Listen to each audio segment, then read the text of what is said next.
గత కొన్ని రోజులుగా తెలంగాణ రాష్ట్రానికి సంబంధించి ఆత్మగా ఉన్నటువంటి సింగరేణి పైన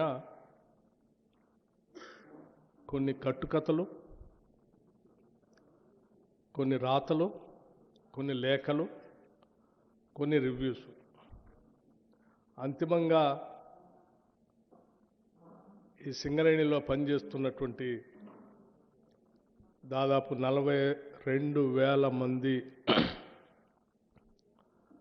పర్మనెంట్ ఉద్యోగస్తుల్ని, ఇంకో 30,000 మందికి సంబంధించినటువంటి అవుట్సోర్సింగ్తో పనిచేస్తున్నటువంటి ఉద్యోగస్తులు మానసిక స్థైర్యాన్ని, మొరల్ని దెబ్బతీసేటట్టుగా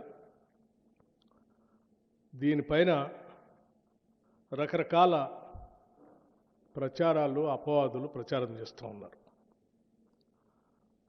దీంట్లో ప్రధానంగా పెట్టుబడులు, కట్టుకథల విషపు రాతల రాధాకృష్ణ గారు లేపినటువంటి తెరతో ఈ కథనాలన్నీ మొదలైనవి. నేను మళ్ళొకసారి చెప్తా ఉన్నాను. పెట్టుబడులు, కట్టుకథలు, విషపు రాతల రాధాకృష్ణ గారి తొలి పలుకులనే పేరుతో మొదలైనటువంటి కథనాలన్నీ